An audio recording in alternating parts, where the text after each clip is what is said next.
right, guys, today I have a test that I want you to do today to find out where your stretch shortening cycle is at. So obviously we've talked about this a lot. This is one of the big difference makers in elite jumpers versus non-elite jumpers, is that stretch shortening cycle. Now I want to find out where you are, whether you're elite, average, or underdeveloped with your stretch shortening cycle. So test number one is squat jump versus counter movement jump. Squat jump is hands on hips, go to a self-selected position. So start nice and low wherever you want, jump as high as you can. Measure it with My Jump App 2 or even just a cell phone, put it in coach's eye, figure out how to get that jump height based on hang time. Then you're gonna do your counter movement jump. Again, hands on hips. Now you get to drop into it. So now we get that preload, we get that pre-stretch. So just about every athlete is gonna be higher on their counter movement jump than on their squat jump. Now, how big of a difference depends on how good that stretch shortening cycle is.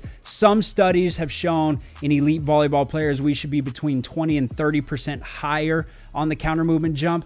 I think that's actually very high. In our database, we see between 10 and 20% for pro dunkers, elite NBA players, and elite volleyball players. All right, now we want to exaggerate that preload, and we do that by dropping off a box and measuring the jump height. So if you look at this pro dunker, who I consider to have a very well-developed stretch shortening cycle, you'll see ascending bars. So squat jump was 26, counter movement jump was 30, and then 12-inch jump was 31, and then 18-inch drop was 33. He's gradually going up because we're increasing that preload. So when we hit the ground and lower through that eccentric phase with more velocity, that's more energy for him to utilize in that concentric. Whereas your average athlete is gonna flatline and they're just gonna go straight across. So as we go to higher boxes, that does not lead to higher jumps. So this is an NBA player who I consider to have an average stretch shortening cycle. His squat jump was 25, his counter movement jump was 27. We got a 2-inch difference, somewhere around 9%,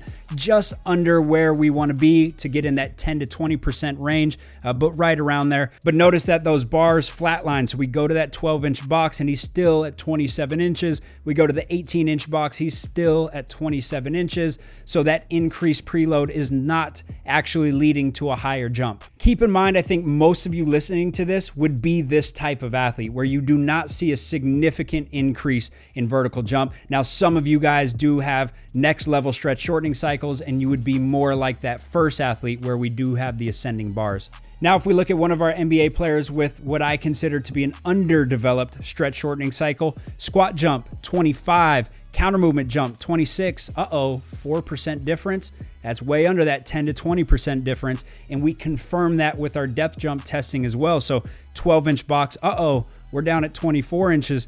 18-inch box, we're down at 23 inches. So this athlete does not do well with that added preload. They did pretty good from the squat jump where it's just contractile and just muscling out of the bottom of the jump. But now once we add that preload, they don't significantly go up and those bars are actually declining. So this athlete needs a lot more stretch shortening cycle work. They may not need a ton of concentric strength work, so like a ton of deadlifting, but building some eccentric strength may be beneficial. Building some isometric strength may be beneficial, but they're going to get better results from some plyometrics. Now, because their stretch shortening cycle is so underdeveloped, they would get hurt in high-level plyometrics. So if we did a lot of depth jumping, hurdle jumping, bounding, they might actually get hurt. So we would do low-level extensive plyos for probably a little bit longer for this athlete. So extensive plyos is kind of like your longer duration but lower intensity plyometrics.